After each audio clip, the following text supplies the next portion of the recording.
My husband and I, we have spent the last 3 years almost entirely inside together. We both work from home. We get our grocery and essentials delivered, and all of our social interactions have been virtual. Um, so back in 2022, I had COVID, and then it developed into long COVID, which has left me with a lot of severe symptoms for a long time. So right now, I'm about 90% recovered. So during this period, a lot of our friends and family members, they have drifted away. And then we have turned this into our new normal, and we find ways to be content with it. We pretty much just, enjoy each other company and just build a peaceful life as much as we can with what we get.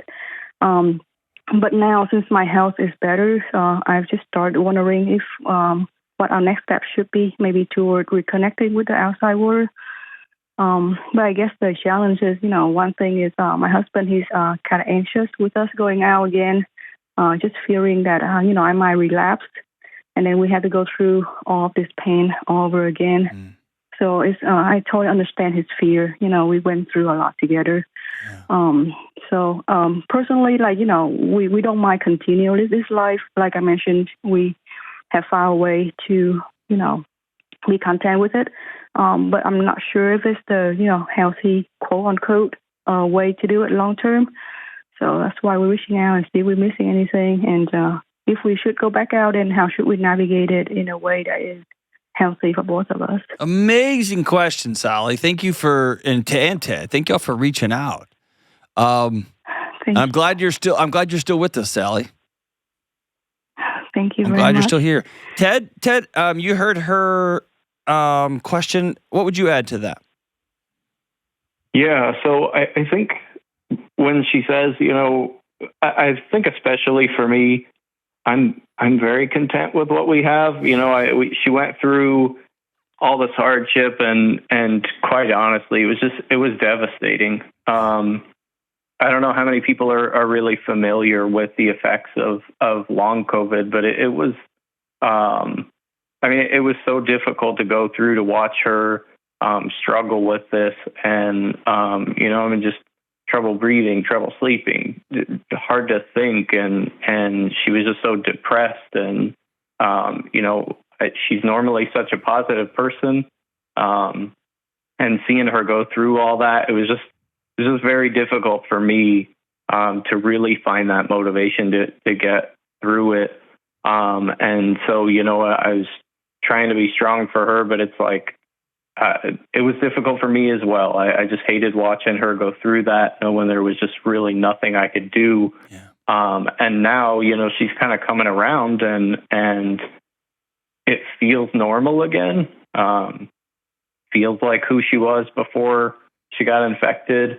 And so, for me, we're kind of just back to that now, and things have settled down. But I don't know, it definitely makes me anxious, knowing that we could be stepping back into this, and knowing we could be going through this again. So I think that's it for me. Is I'm happy.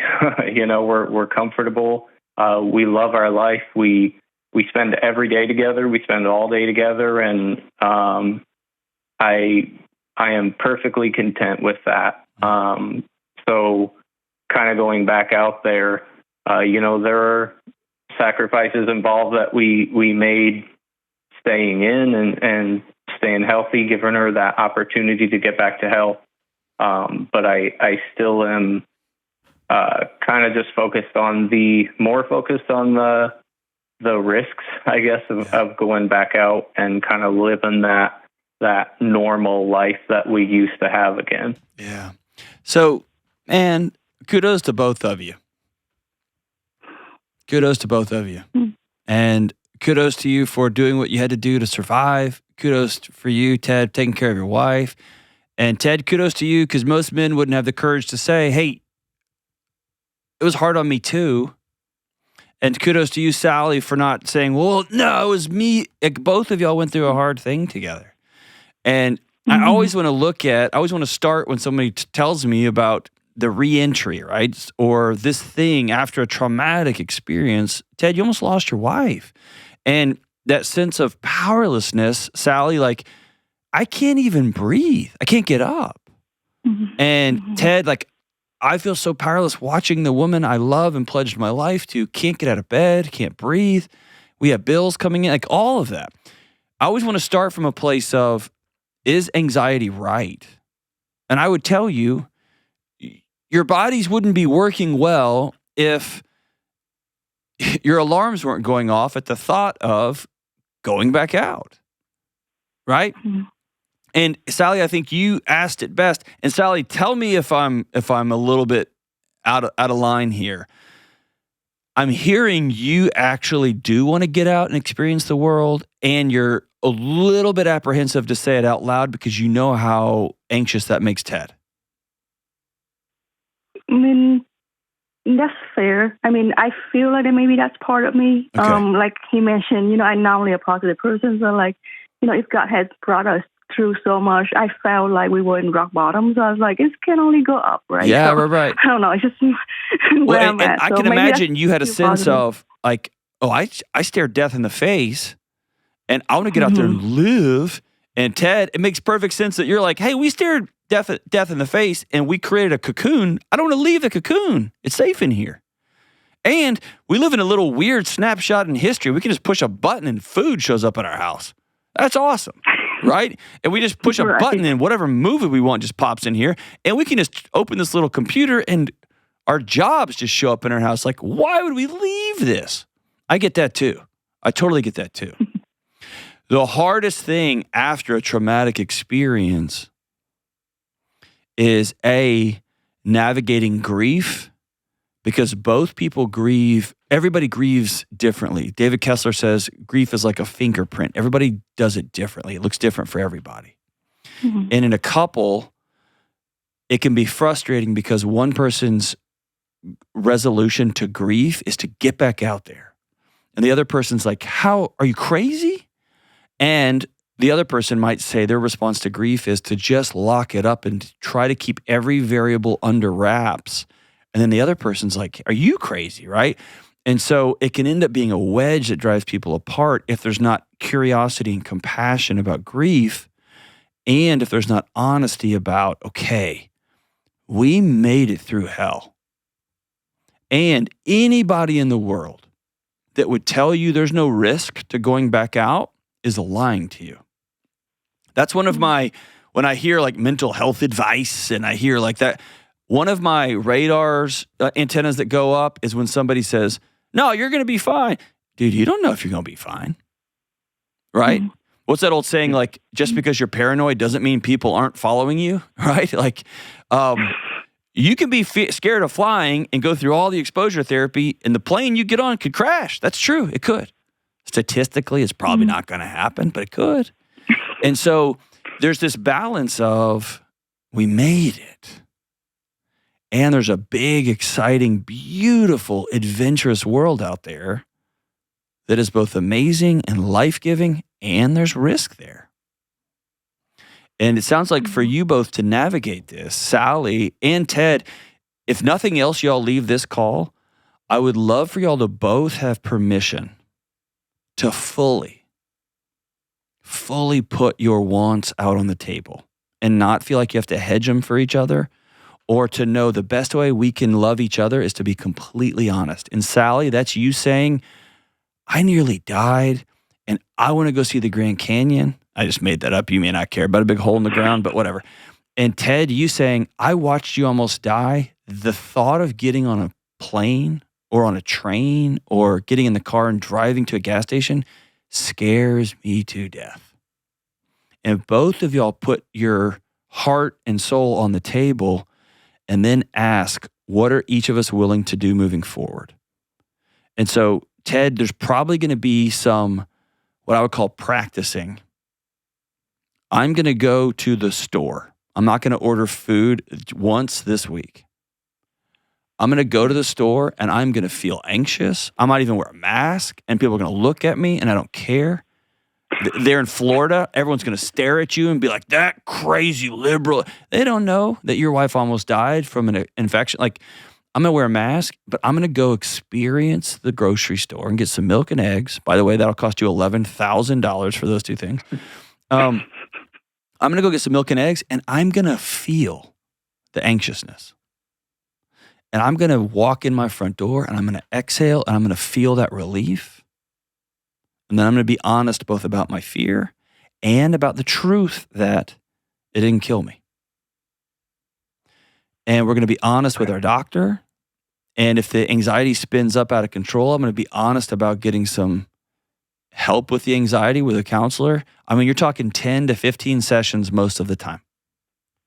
I'm going to commit to getting off social media because it will just feed my ecosystem of fear, right? You know what I'm saying? I'm going to quit Googling long COVID for God's sakes, right? Like, because man, like they're going to have you bathing in essential oils and wrapping yourself in bubble tape, like all that stuff, right? It just depends on what y'all want to do moving forward. But it starts with the permission for both of you to be honest and curious, not honest and then judgmental of each other. Here's what I want you both to have the courage to say. If you want to say it on this call, that would be gangster, but you don't have to because I know it's a lot of pressure. Ted, I want Sally to have permission inside her own home and inside her marriage to say, Ted, I want to go see flowers again. I want to go climb a mountain. I want to go to a rock concert where there's people everywhere and I want to jump up and down and get in a mosh pit. Sally, I don't know what you're into, but whatever. I want to go to a museum again. And Ted, I want you to feel that anxious, but I want you to give her permission to say that and have it not be a personal attack. Okay? Your feelings are yours and hers are hers, and they don't come at it. One is not attacking the other. They just both coexist. And Sally, I want you to be able to hear Ted say, I nearly lost you. And so the thought of wanting to go to a concert scares me to death, and not feel like that's a prison sentence for you inside your own home, inside your own marriage. You get what I'm saying? Yeah, I got it. I probably wasn't clear, but like I'm an introvert. Okay. So I don't like going out. I don't like to go to. I guess. I'm sorry if I made it sound I'm just running my mouth. You didn't do anything wrong, Sally. I'm just making up stories here. So don't feel judged at all. I'm just making up stories. Let me say this: if y'all both like the life you have, feel free to have it. Oh. Feel free to have it. I'm always going to look at the data that suggests having friends, having community, having family that you can rely on outside of a tiny postage stamp size fenced in house is good for the human spirit, for the human physiology, for human biology. And that's kind of how I'm sorry, go ahead. No, like having somebody else's home that you can walk into and drop your shoulders and know you're welcome there is a part of the lived human experience. And I think technology has taken that from all of us, and it's killing us. Mm-hmm. And yeah, I agree with that. So I guess we are both introvert. So you leave us to our own accord, and we can just be happy, stay in our house, hang together. But I agree that community helps. I feel like to be in connect with others, to be able. It helps us grow. It helps us be able to reach out and help others. It's good. It's good. That's right. Challenge for us. Yes. I guess for me, and I guess that's twofold.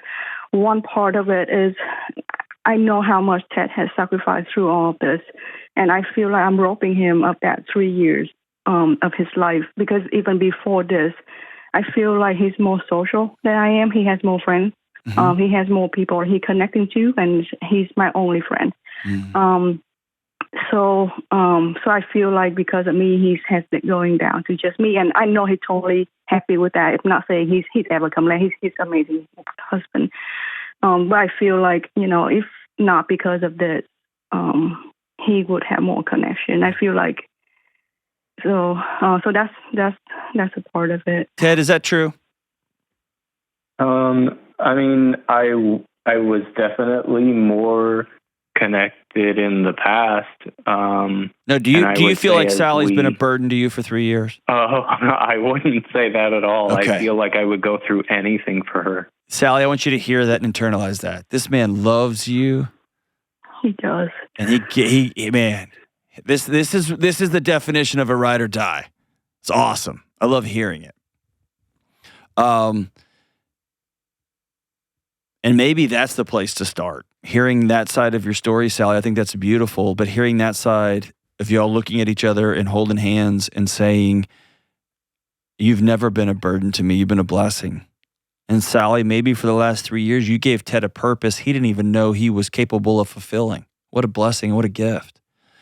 And Ted, your sacrifice and service to Sally may have given her love and connection in a way she didn't even know she was capable of receiving. That's awesome. And on this side of the illness, y'all have a new marriage. And y'all get to build it and have it look like however you want it to look. And so maybe I got the stories backwards. Ted, maybe way down, you're like, man, I wish I missed some guy friends. Or maybe you're like, dude, guy friends were so stupid. I can just play Fortnite and get what I need. I would challenge you on that, but also, y'all are adults and get to create the world you want to create.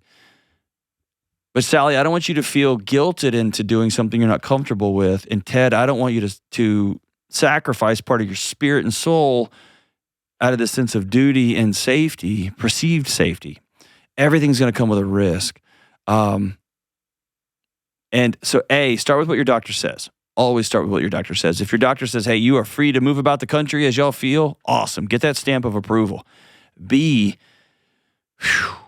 you're going to have a season of practicing. What is it even like to re-engage again? Ted, maybe you take a call from some of your buddies and you're like, all right, I'm going to go out once and I'm going to try it out. And maybe I'll sleep in a separate bed that night just so you both feel safe. But whatever that looks like and feels like, commit to curiosity and not judgment. Commit to telling the truth. And like you just told me, Sally, commit to saying, deep down, Ted, I feel like you gave up 3 years of your life for me and I have some guilt about that.